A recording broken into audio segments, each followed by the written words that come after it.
NEWS.MC on Monaco Info is brought to you by Monaco Legend Properties. Our exclusive interview with the personalities making the Principality. My name is Louise Grether. I'm the director of Sotheby's Monaco and the president of Monaco Art Week. I grew up in Hampshire, in a little village close to Winchester in England. Went to the local convent school until I was 18. And yes, my family are actually still there. I went to Edinburgh University in Scotland. Then after a few years of work experience in London, I then went on to do my master's at Johns Hopkins University in the States. I studied economics and politics at Edinburgh. And then I was happy to go into the workplace for a few years of experience and then on to the States, where I would say I had some really interesting experiences. I was there during the 9/11. So it was an intellectually stimulating place to be at the time, to be studying politics and international affairs. And then I was sort of catapulted into the work environment. I've had quite an eclectic background in terms of jobs. I started my work experience between the two for a television programme for the BBC called Crime Watch UK. The programme worked with local police forces to solve unsolved crimes. You have to think on your feet, you have to be creative, you have to put all the pieces of a puzzle together. And I think I'm still doing that in some ways.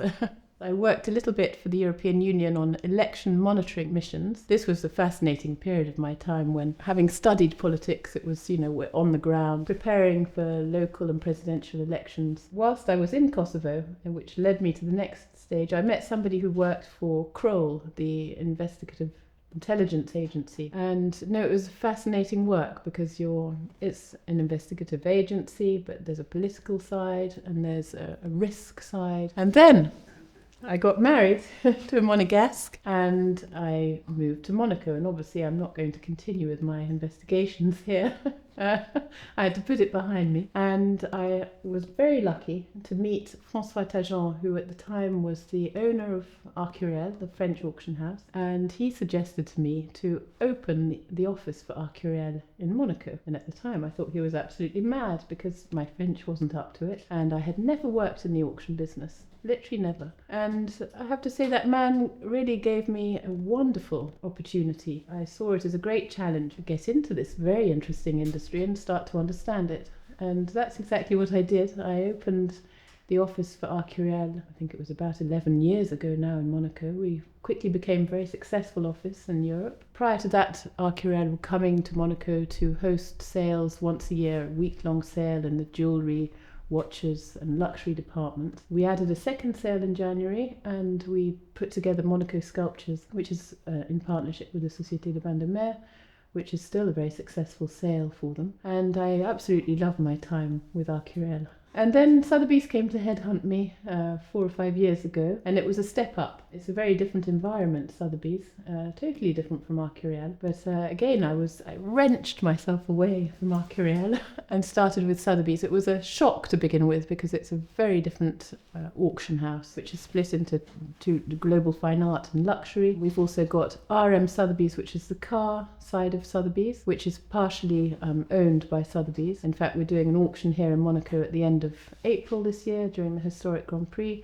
And then the Sotheby's real estate is a separate entity. We don't host auctions in Monaco. We host them if there's a special reason to host them. For example, the Karl Lagerfeld was hosted about 3 or 4 years ago here in Monaco. We have a car auction during the historic Grand Prix, RM Sotheby's, once every 2 years. But aside from that, we are a hub, I would say, for Sotheby's in general. Monaco, we organise private sales, we organise expertise days. We're here to service our clients in the region, to go and visit collections and really provide the sort of human contact for our clients here. Monaco Art Week is an association of all the galleries and auction houses in Monaco with the aim of promoting Monaco as an art destination. And I think it's very nice because we all work together. It's a sort of framework for local actors to come together and promote Monaco. This year we're doing it at the end of April, just after the historic Grand Prix, at the same time as Art Monte Carlo, which is the fair in the Grimaldi Forum. We're in our 8th edition this year. We're very lucky to have the Haut Patronage du Prince. La Princesse Caroline also has supported us very closely over the years, and her daughter, the wonderful La Princesse Alexandra, was our marraine last year and will be this year again. Every gallery has their own exhibition, obviously. Monseigneur is officially opening Monaco Art Week this year on the first day, and yes, it's a very good thing for Monaco. It's not easy, and that really is the anchor for Monaco in terms of the exhibitions that go on here, without any shadow of a doubt. Of course, I saw the Gustav Klimt that we sold in New York for 236 million last November in our new Sotheby's headquarters in the Brewer building on Madison Avenue. That was a fantastic auction to watch, and really, I think, gave a lot of confidence in the market and positivity.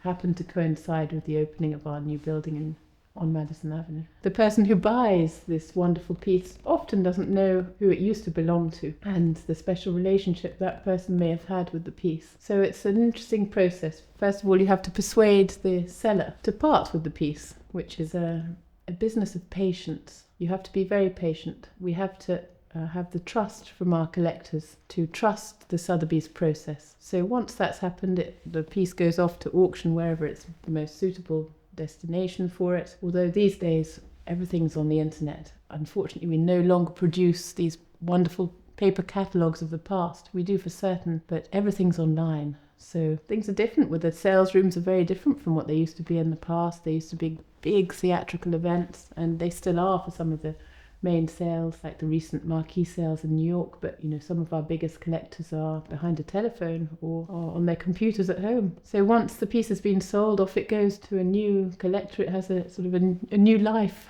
It's launched into another stratosphere, and you always hope that it's going to be looked after and treasured. I remain very positive because it's the art market is a roller coaster, but good works will always find their homes. New regions develop. We've recently hosted an auction, a collectors week in Abu Dhabi, and last week in Riyadh. New markets are opening up. New collectors are showing great interest in the market. I think we've seen young collectors now who are maybe collecting in a different way. It's a very thoughtful process. They're doing their due diligence. A lot of them are great experts in their field, and they're collecting not with the same fervour, but with a lot of thought, I would say. They're not collecting to quickly make a profit on the works. They're collecting with curiosity and intelligence, and part of our work is to educate our clients, and that's what we try to do. We often host talks and conferences with our experts in the field and various different departments here, and I think it's interesting. I think there's a lot of positivity in the art market at the moment. We have to look forward, and we have to think positively. It's the best way to be. Move with the times. The times are moving so quickly. We have to look at new markets, new collectors, new thought processes, different ways of living with objects. I think Monaco culturally has an awful lot of clout on the world stage. And look at the cultural scene that we have here with the opera, the ballet. I see that with Monaco Art Week. There's a lot of interest, and certainly the residents want to support any initiatives that we do here. So these are all very good signs. Well, I think we can't really compare Monaco to Hong Kong or anywhere else in terms of art, although we have some of our biggest collectors living here. The residents here are very discreet. There are some exceptional collections, without any shadow of a doubt. And I think Sotheby's Monaco acts as a great hub, a sort of crossroads between Europe and the Middle East. We do our best here at Sotheby's Monaco to provide a very hands-on and personal service to our clients who are based here and all across, all the way from Saint-Rémy to Marseille. So we're not just looking after Monaco. Well, I'd always heard about it as a child, it's a sort of luxury haven. I never imagined in 100 years that I would end up living in Monaco. In fact, I was very reticent about moving here. I thought, it won't suit me in the slightest. I didn't like the reputation at the time that Monaco had. I think since then it's done an awful lot to improve its reputation, and I'm absolutely thrilled to be here. But at the time when I was younger, I could never have imagined myself in Monaco. In fact, I'm listening to one of your interviews. Interviewee was saying that it was always his dream to be there, and he told his parents that he wanted to.